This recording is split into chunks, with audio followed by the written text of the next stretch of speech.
אז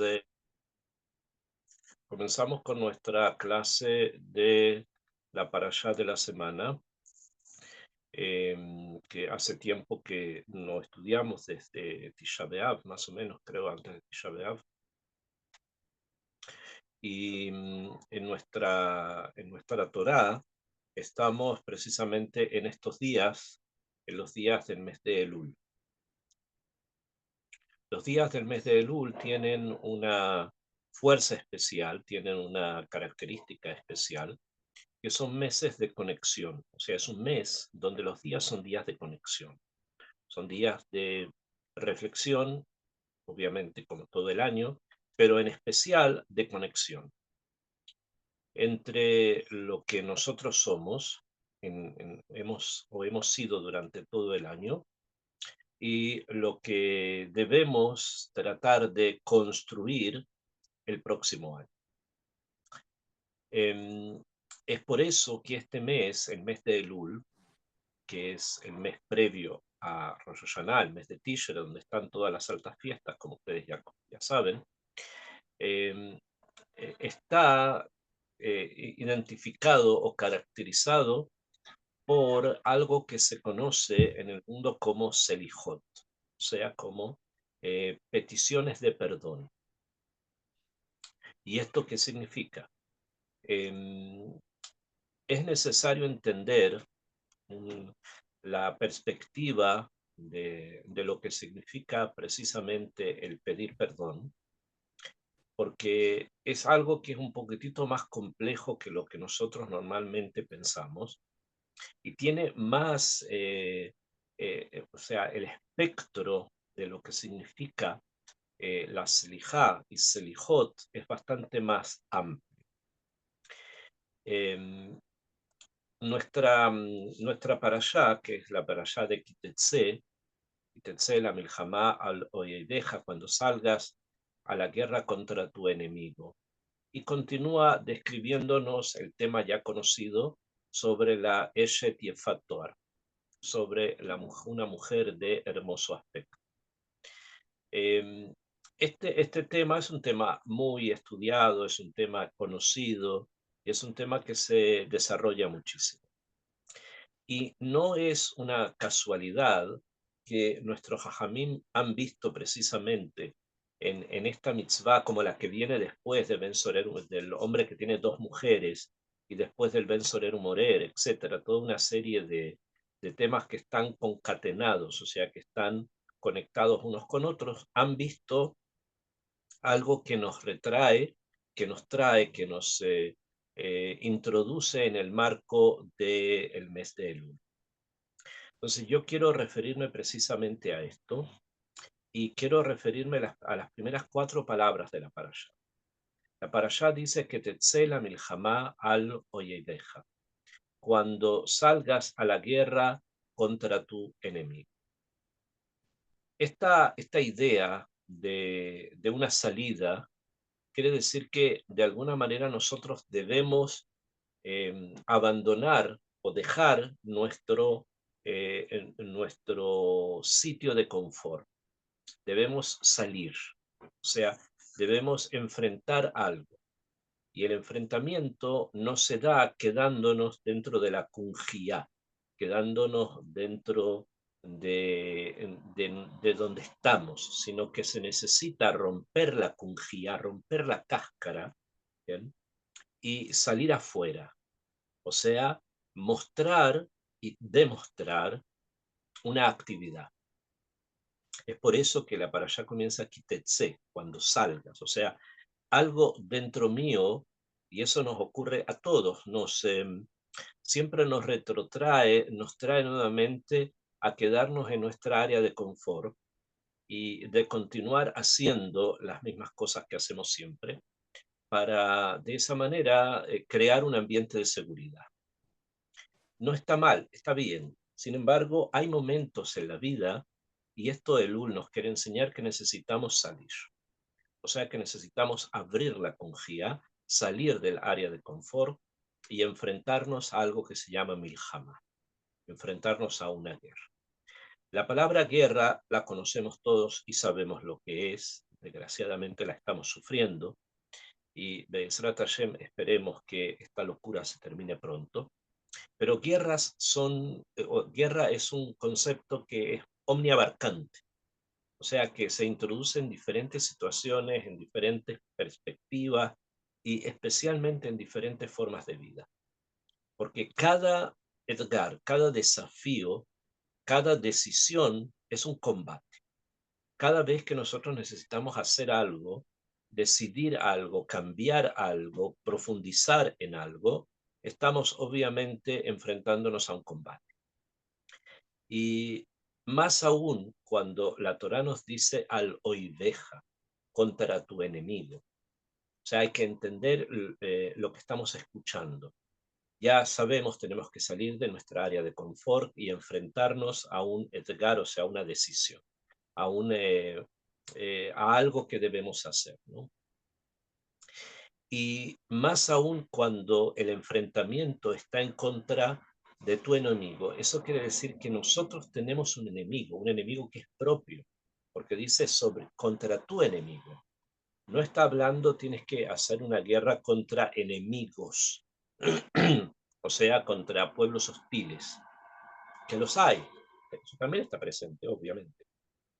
Pero acá hay una especificación, tu enemigo. Eso quiere decir que cada uno de nosotros tiene un enemigo propio. Cada uno de nosotros necesita enfrentarse a un enemigo que es particular de cada uno. En términos generales, nosotros hemos escuchado esto y lo hemos aprendido cada vez que hemos estudiado Torá. Se nos habla del Yetzer Hara, se nos habla de la Clipá, de la impureza, del otro lado, del lado oscuro, del lado cerrado de la fuerza, de lo otro, ¿no? De todo lo negativo, que incluye obviamente energías negativas, pero también incluye circunstancias negativas y también incluye situaciones vivenciales que pueden ser negativas. Todo eso es un enemigo, pero es un enemigo particular de cada uno. ¿A qué me refiero? Pueden pasar muchísimas cosas en la vida. Puede ser que una persona, por ejemplo, la despiden de su trabajo. Una situación como cualquier otra que pueda ocurrir. No cada uno reacciona de la misma forma. O sea, para una persona, eso de que lo hayan despedido de su trabajo representa una grieta existencial. O sea, representa una especie de tsunami de experiencia que prácticamente lo descontrola. Y por lo tanto, para él, esa circunstancia negativa que podríamos llamar enemigo, para él es un enemigo muy, pero muy particular.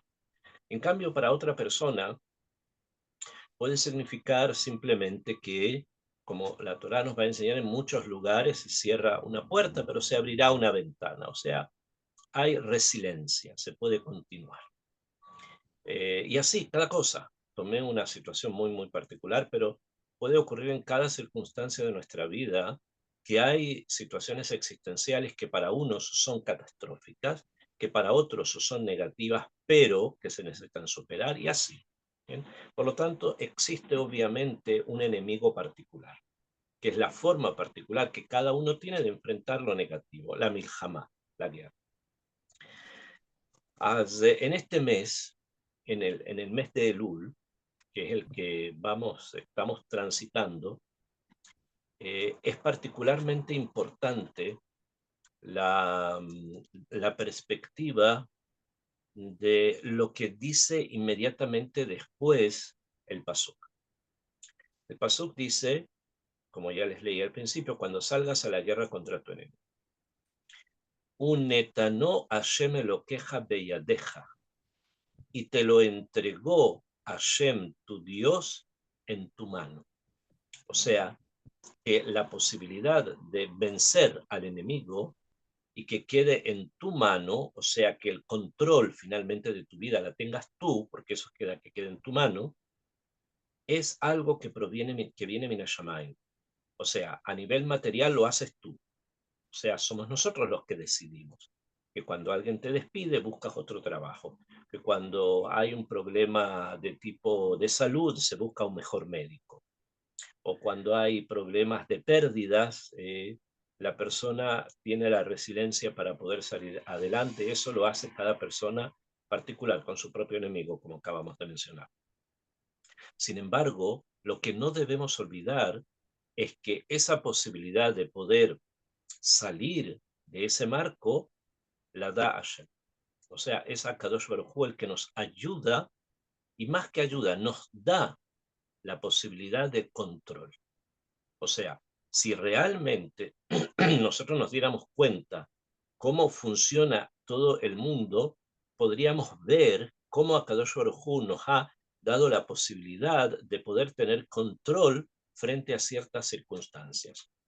¿Y qué es lo que significa que da la posibilidad? O sea, ¿qué es lo que implica que Hashem nos lo entrega? Que hay una intención más profunda en todo lo que ocurre, y en especial hay una intención más profunda en todos los éxitos que podamos alcanzar.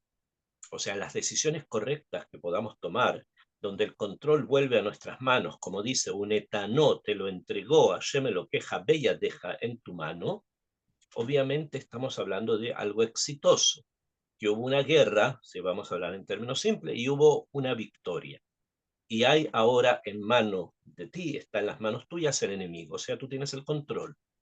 Eso quiere decir que hay un plan que va más allá de la propia victoria, que va más allá de que la decisión que tomaste o de lo resiliente que fuiste, a eso haya sido un esfuerzo personal muy loable, ¿verdad? Pero al parecer hay algo más.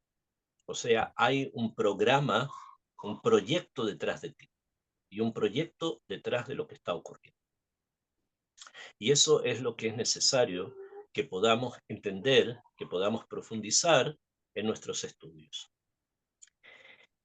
Para entender un poco el contexto en el que nos vamos a desenvolver, quiero que entendamos varios puntos que se mezclan, ideas, y se mezclan, junto con las ideas se mezcla historia.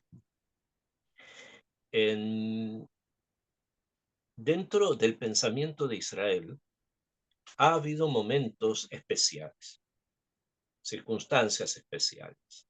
La época del primer templo, donde la Shejinah estaba presente en el templo, es un momento cumbre. David, Shlomo, David y Shlomo, que construye el primer templo, su sabiduría, como la conocemos, ¿no? Y si vamos más hacia atrás, la entrega de la Torá, etcétera, ¿no? Ustedes saben que hay hitos, hay momentos que son momentos que los podemos llamar cumbres del pueblo, momentos cumbres del pueblo, que nos acompañan después, o sea, que continúan.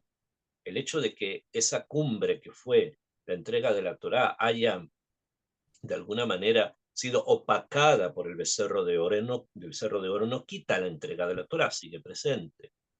La cumbre que fue la construcción del templo en Jerusalén, y lo que es David y lo que es Shlomo, a pesar que puede ser opacado por los babilónicos que destruyeron el primer templo, están presentes todavía. Eso no desaparece, está. Es parte de nuestro ADN espiritual.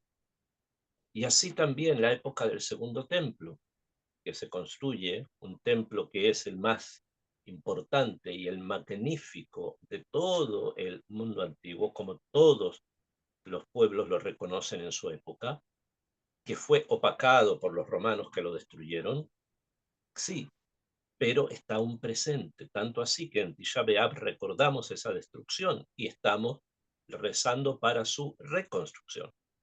O sea, que el pasado está vivo en nosotros.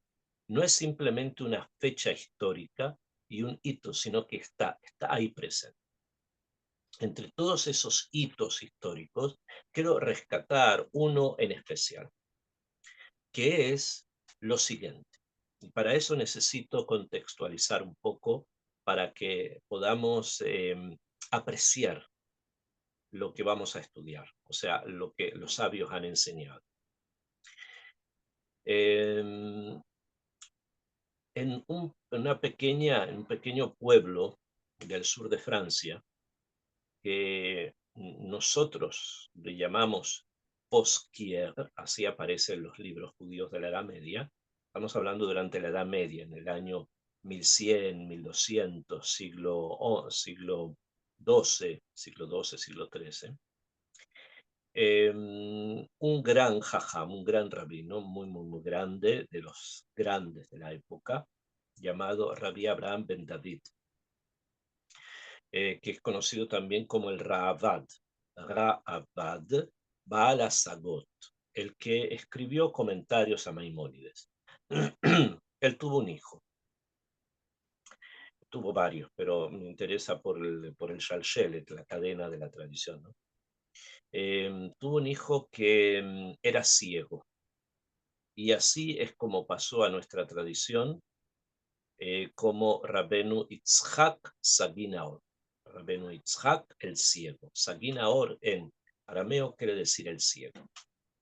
Rabenu Itzhak Saginaor es un hito muy importante y es tal vez el jajam principal para los estudios de la Kabbalah, para los estudios de las profundidades de la Torá, prácticamente desde Rabbi Shimon Bar Yochai. O sea, desde Rabbi Shimon Bar Yochai, que escribió el Zohar, hasta la aparición de Rabenu Itzhak Saginaor, tenemos un mundo entero de sabios que estudiaron la Torá, pero el hito, el jajam fundamental es Rabenu Itzhak Saginaor, hijo del Rabba. Él era ciego, no veía. ¿Bien? Sin embargo, lo que él veía a nivel espiritual era mucho más de lo que sus generaciones vieron y de las que muchas más después de él también vieron.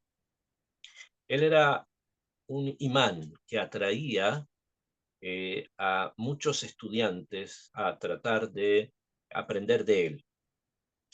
Y entre los estudiantes que llegaron a estudiar con él, ya sea en Posquier, ya sea cuando él se movió a otras ciudades de la Occitania, del sur de Francia, o de lo que hoy día es Cataluña, estudiaron con él tres jóvenes, tres estudiantes, que venían de Gerona, dos hermanos y un tercero. Los hermanos son extremadamente famosos, o sea, son sabios que son los amudín, las columnas sobre las que todo lo que ustedes hacen está basado mucho sobre ellos. Fue Rabenu Azriel y su hermano Rabenu Ezra. Rabenu Azriel y Rabenu Ezra son una historia aparte, tendríamos que estudiar mucho para entenderlos. Pero hubo un tercer alumno que, que hasta el día de hoy no conocemos cómo se llamaba. Curioso, no sabemos cómo se llamaba y estudió con Rabenu Itzhak Saginaor y él tuvo alumnos.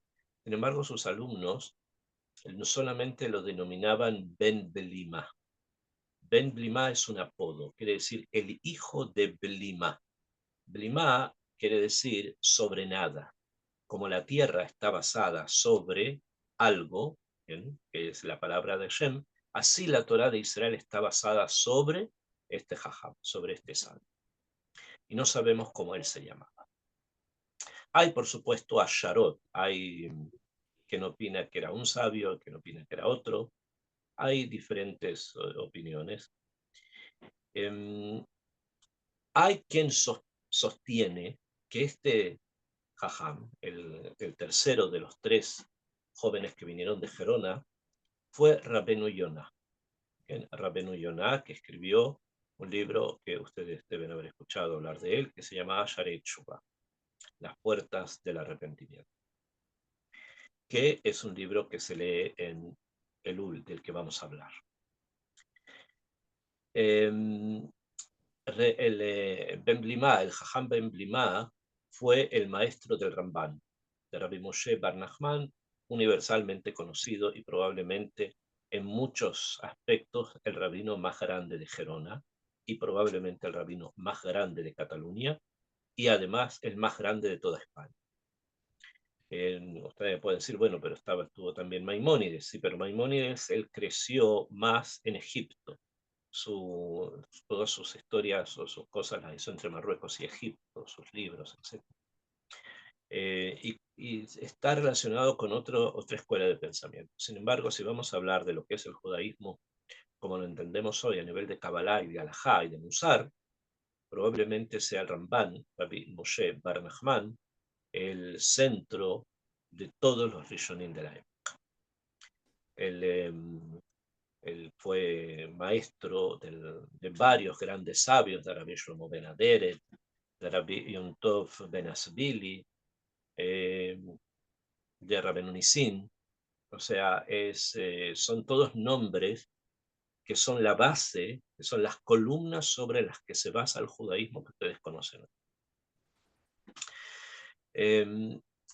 Y si vamos a pensar que el tercer alumno de Rabbeinu Yitzhak Saginaor era Rabbeinu Yonah, entonces tenemos que entender que era una ishut, una personalidad sobresaliente. Y tal vez más que sobresaliente, era como haber recibido en el mundo una luz que proviene de muy alto. Rabbeinu Yonah, él escribe el Sefer que lo suele hacer universalmente conocido como Sharei Teshuvah. Ahora, Sharei Teshuvah es un texto que era parte de un libro más extenso que Rabbeinu Yonah escribió, que se llamó Sharei Tzedek, y que perdimos varias partes de él, y algo queda en el Sharei Teshuvah, que al parecer era una parte de ese libro mucho más grande. Sin embargo, ya eso es una fuente de conocimiento, de inspiración y de vida, lo que escribe Rabbeinu Yonah en su libro.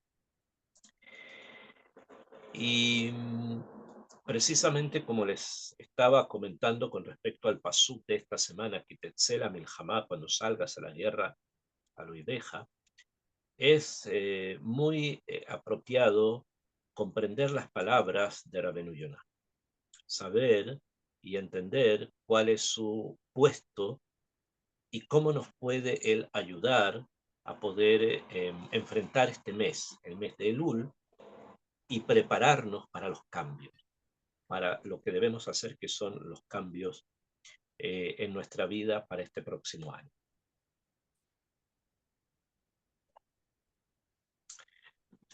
Rabbeinu Yonah, tengo que decir otras cosas más para que entiendan el peso del Jajam. O sea, estamos frente a Gdolei Olam, estamos frente a los grandes sabios que tuvo el pueblo judío, y otro hito, ¿bien? Otro de los hitos, así como les dije lo de la entrega de la Torá, primer templo, segundo templo, otro hito fue la escuela de sabios de Gerona, que tuvo su equivalente también en Barcelona después, que terminó terrible, como todos ya ustedes saben. Las grandes comunidades fueron masacradas en la época de la peste negra, porque acusaron a los judíos que envenenaban los pozos, y por eso ellos no se enfermaban y los cristianos sí se enfermaban, los acusaron, etc. Y eh, se levantaron contra las juderías del lugar y nos masacraron prácticamente a todos. Muchos se escaparon a Italia, se escaparon al norte de África, de ahí provienen otras comunidades judías conocidas. Así termina lo de la peste negra. Fue en el 1391, y de ahí hasta la expulsión en el 1492. Las comunidades nunca pudieron recuperarse ni volver a ser lo que eran. Por lo tanto, muchas de ellas ni siquiera ya existían durante la expulsión, ya no estaban. Las que estaban fueron expulsadas, y ya en muchos lugares ya no había nada.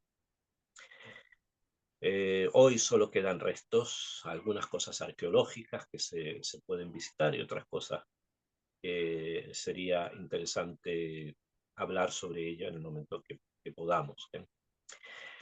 Rabbeinu Yonah, además de ser el gran Jajam, que probablemente fue el maestro del Ramban, no era solamente su maestro, era su primo. La madre del Ramban el hermano de la madre del Ramban, o sea, el tío del Ramban, era el padre de Rabenu Yonah. O sea, él era su primo por parte materna. Pero era mayor que él. O sea, un poco mayor que él, a pesar que Rabenu Yonah falleció a los 53 años, falleció muy joven. La época era así, además, o sea, no vivían demasiado más.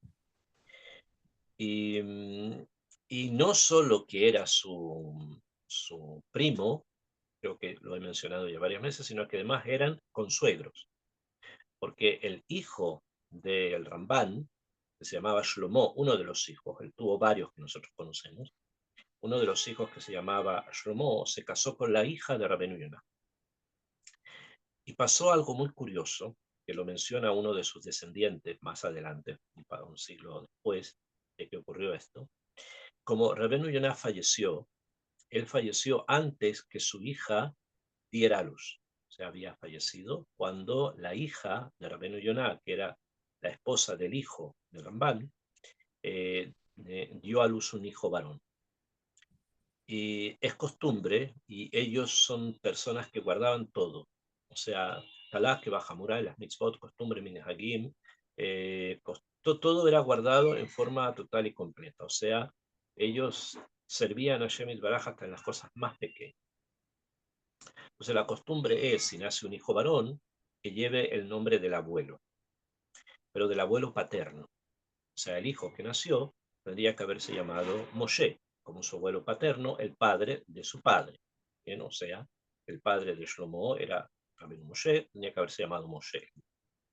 Sin embargo, el Ramban cedió su kabod, o sea, estuvo dispuesto a ceder su kabod que le correspondía y pidió que se lo llamara en nombre del abuelo materno, o sea, del padre de la madre. Y el niño se llamó Yonah, como su abuelo materno, para Alejabed, para honrar la memoria de un sabio tan grande como Rabbeinu Yonah.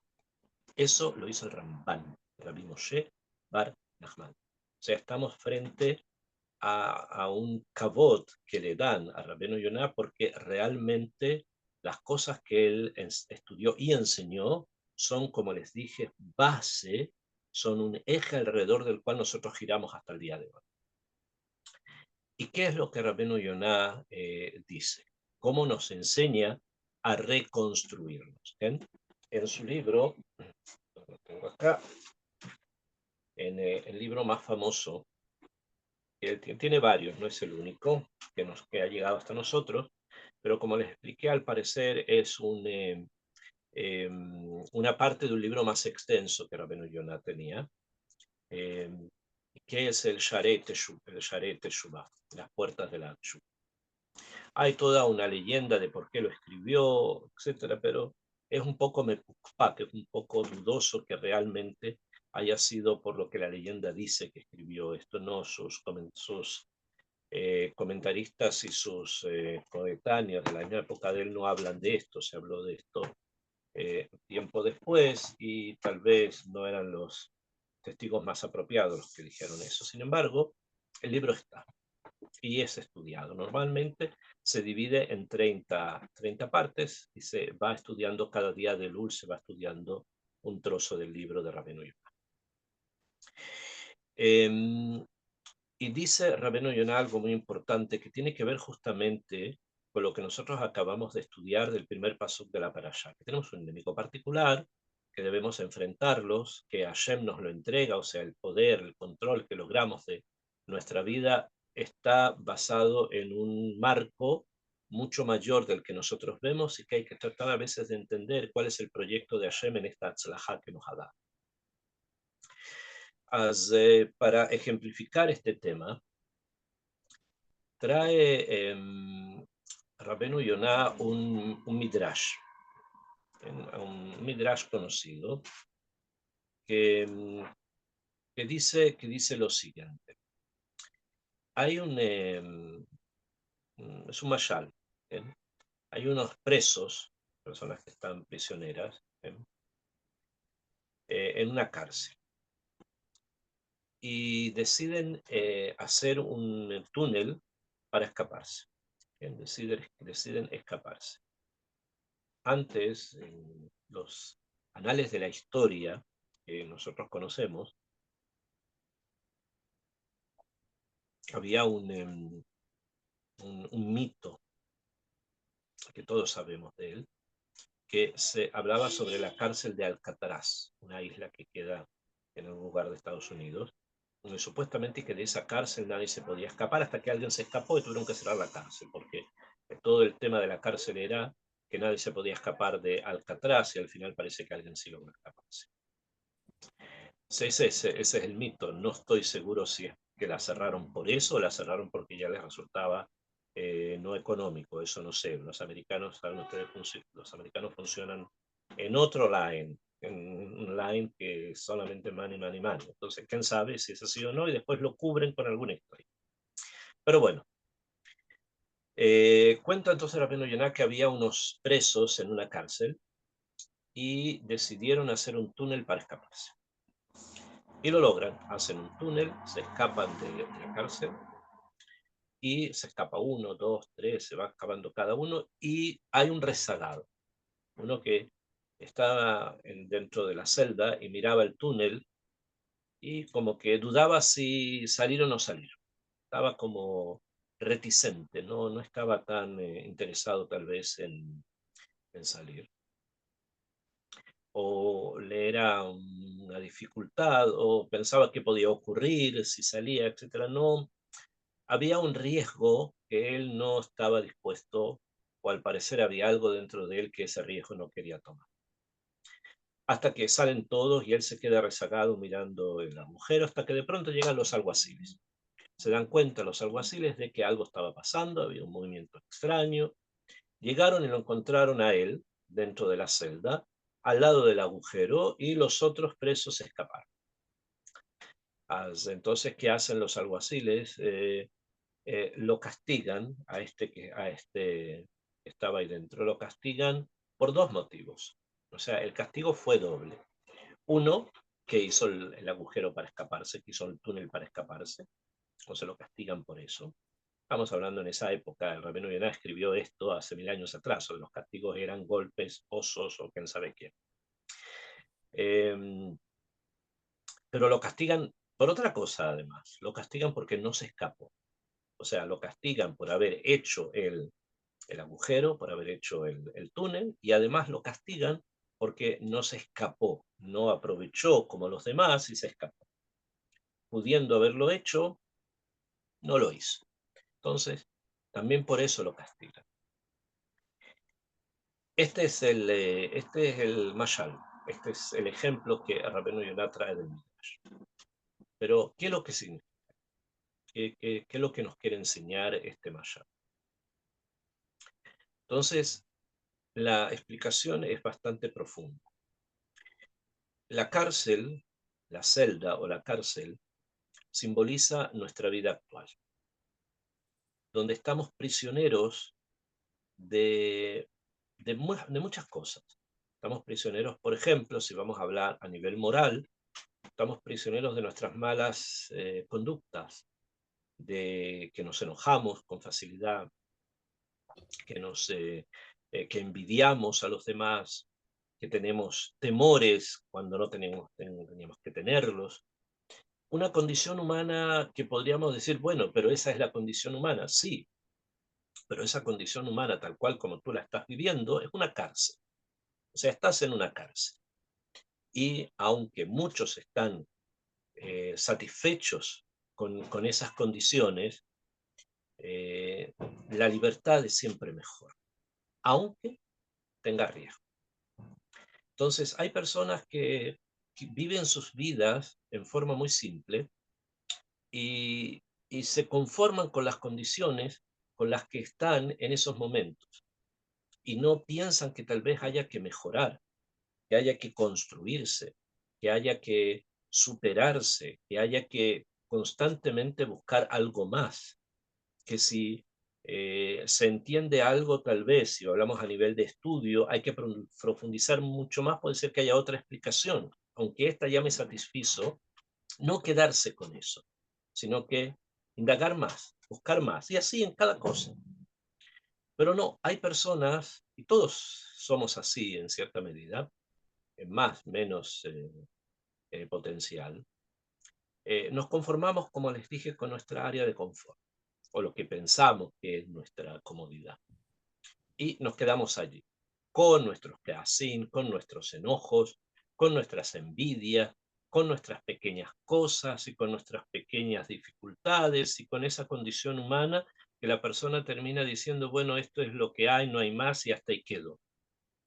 Pero no, dice Rabenu Yonah, y esto es el tema que nos quiere transmitir, que Akadosh Baruj Hu nos da la oportunidad de poder cambiar esa condición humana tan mediocre.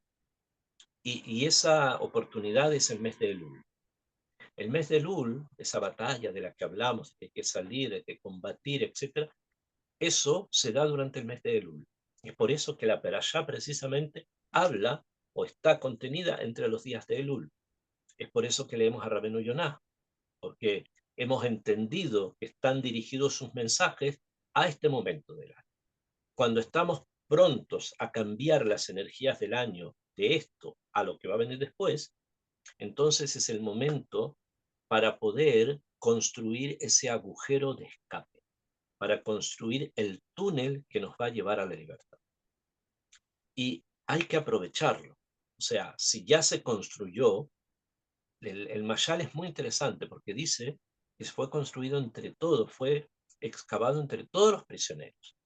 Esto quiere decir que a pesar de que mi condición humana es mía propia, pero somos meshutafim, somos asociados con el resto de las personas en esa condición mediocre en la que estoy ahora. Y por lo tanto, todos necesitamos dedicarnos a construir el túnel.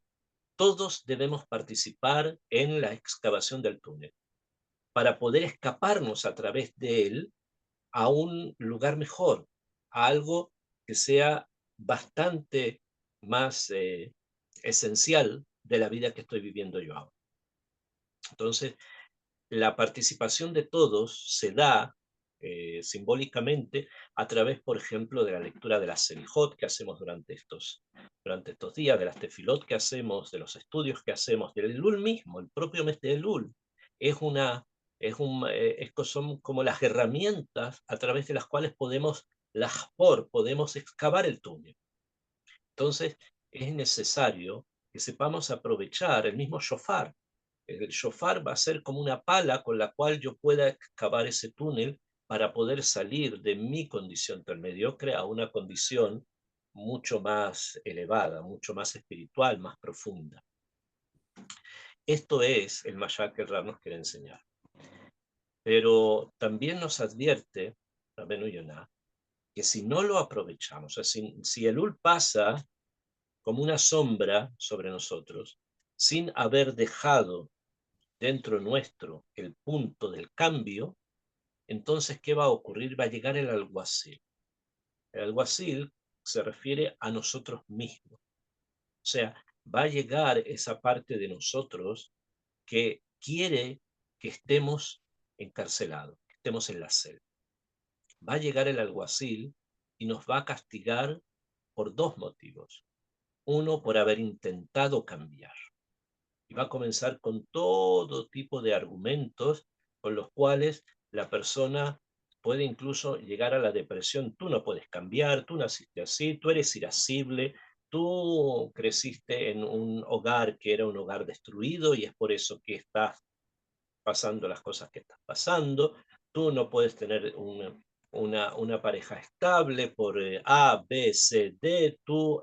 O sea, nos dice, mira, tú no puedes excavar pozos para liberarte. Tú no puedes. Y eso es una cosa que vuelve constantemente.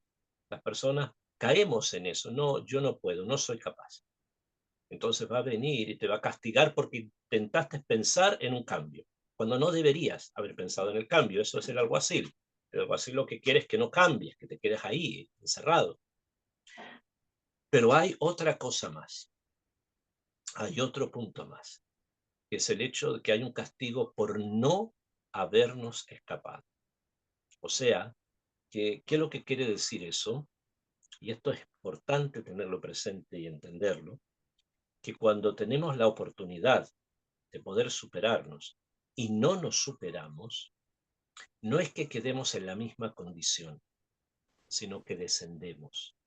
El segundo punto del castigo de no haberte escapado es que ahora te van a vigilar mucho más en la cárcel, que ahora la cárcel va a ser mucho más estricta, que la celda va a ser mucho más pequeña, o que ahora te van a poner grilletes para que no puedas hacer nada. ¿Qué quiere decir todo eso? Que si no aproveché para cambiar las midot, lo que va a ocurrir es que voy a ser peor. O sea que en vez de que ya sea irascible, o sea que me enoje con facilidad, ahora me voy a enojar mucho más. En vez de que podría haber cambiado mi actitud con la pareja o con mi familia para poder encontrar puentes y trazar relaciones que sean muchísimo más perdurables, ahora, por el contrario, voy a tratar de torpedear toda posibilidad de encuentro. ¿Por qué? Porque en vez de quedarme en el mismo lugar, voy a descender.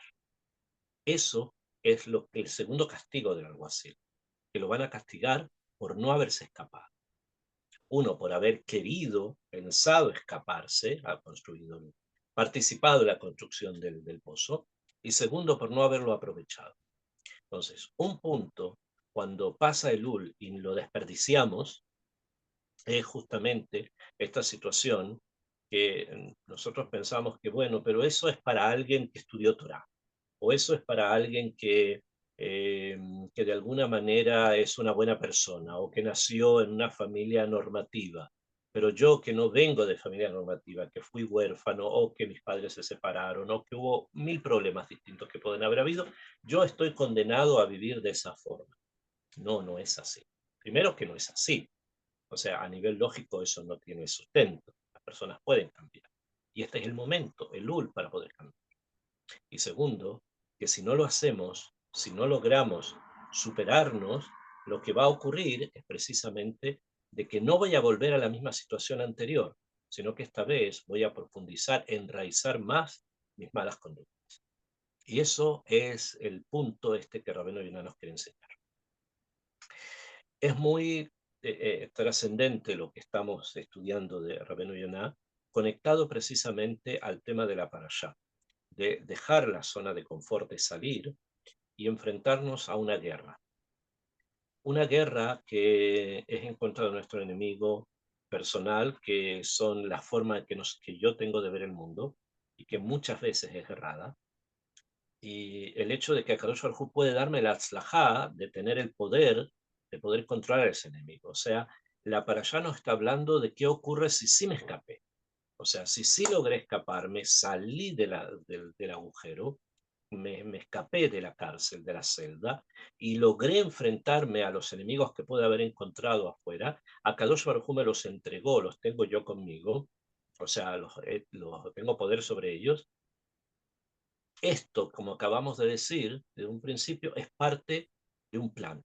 Porque si Hashem te los entrega, finalmente las hatzlahot de todos, obviamente las realiza la persona, pero el que finalmente decide esas hatzlahot es Hashem Baraj.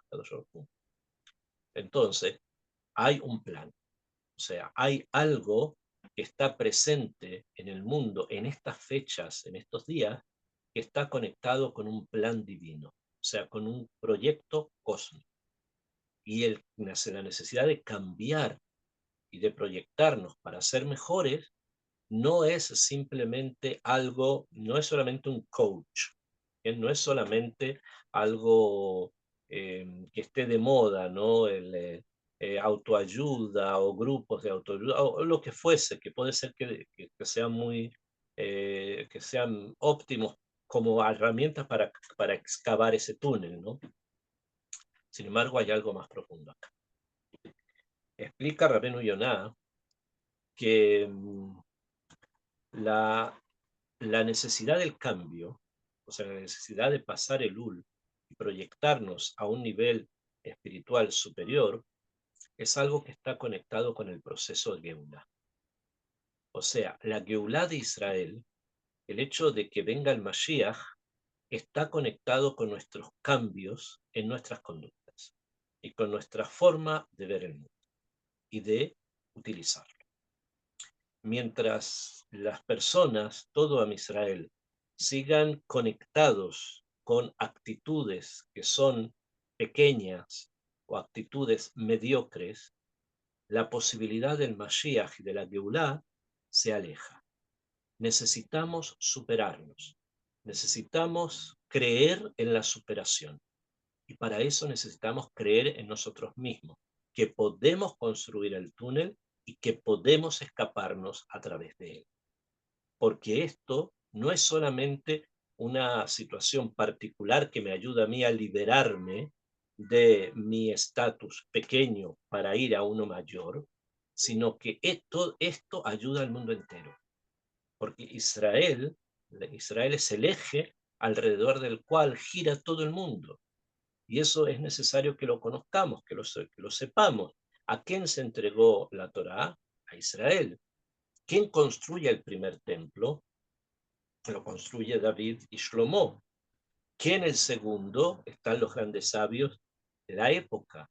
Después la Mishnah, la Gemara. Estamos hablando de los sabios de Gerona. ¿Quiénes eran? Los sabios de Gerona eran Israel. Era Israel que estaba en Gerona, Israel que estaba en Barcelona. Y estos lugares existieron por Israel, se crearon para Israel y probablemente todavía existen en el mundo porque allí estuvo Israel. Y así cada lugar. Entonces Israel es el eje alrededor del cual el mundo gira. Por lo tanto, si Israel cambia, si nosotros logramos superarnos, avanzar en nuestras cualidades, avanzar en nuestra forma de ver a los demás, a nosotros y a los demás, obviamente el mundo entero se eleva. Este es el plan divino. Esto es lo que dice la Torá, un netanó Hashem Elokeja beyadeja. Te lo entregó al enemigo te lo entregó a Kadosh Baruj Hu en tus manos. Vas a tener control. No por poder, no es lo que estamos buscando. No se busca el poder, se busca la posibilidad de poder cambiar. Y el cambio personal de cada Yehudí lleva al cambio general de todo el mundo. ¿Por qué? Porque Israel es el eje alrededor del cual el mundo entero gira.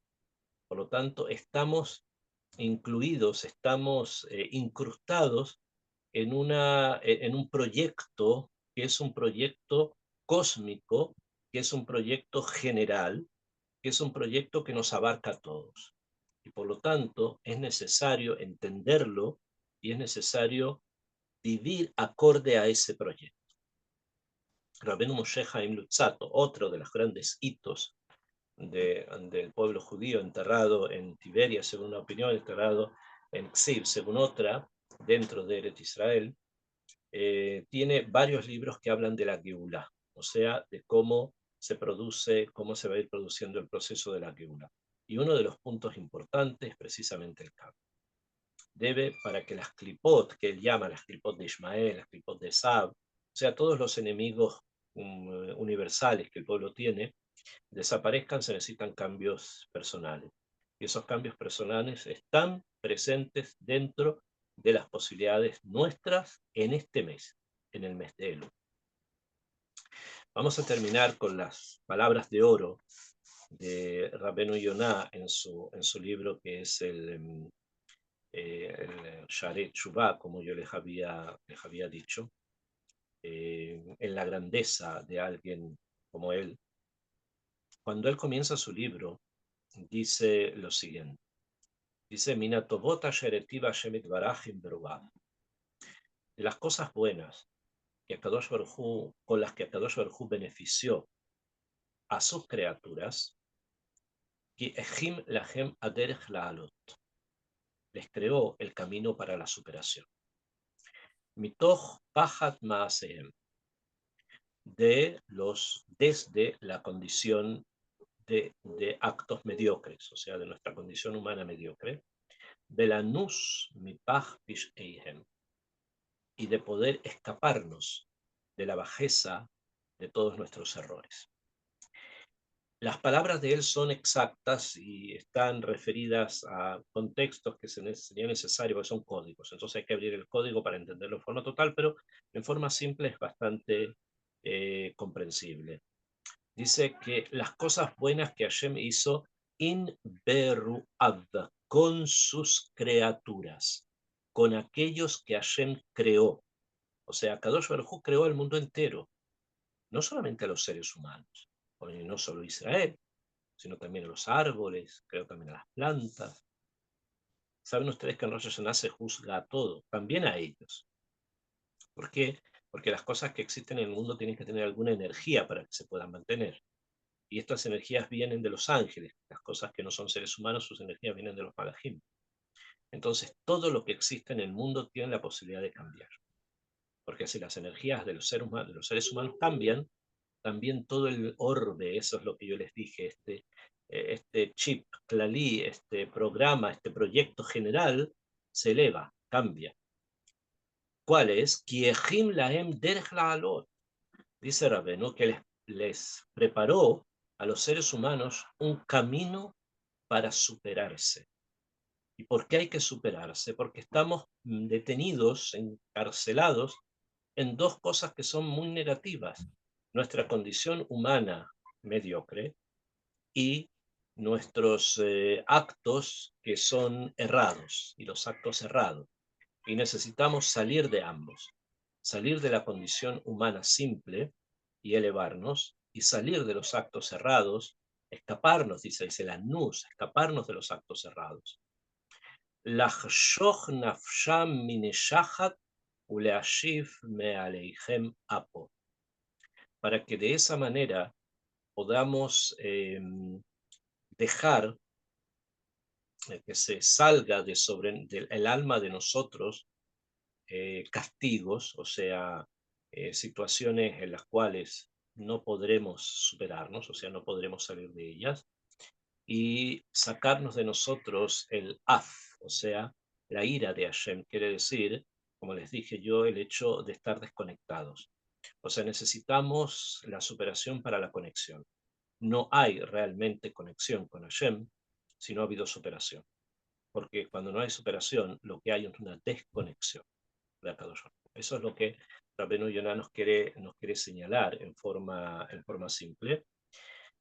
Quiero terminar con lo que el Rab dice cuando sigue hablando de este tema y dice, Velim Dam, Hashem les enseñó a los seres humanos, Beis Iram, y los advirtió, y les dijo, les propuso, la Shuv Elab, volver a él, o sea, reconectarse otra vez, Ki Yehetulo Lerov Tuvo Veyoshro, porque nos equivocamos mucho por la gran cantidad de cosas materiales que hemos tenido. En cuanto más aumenta lo material, normalmente el espíritu desciende, y esa es la materialidad es la peor de las cárceles, ¿no? Según el Mashal ya estudiado. Kihu Yada Itzram.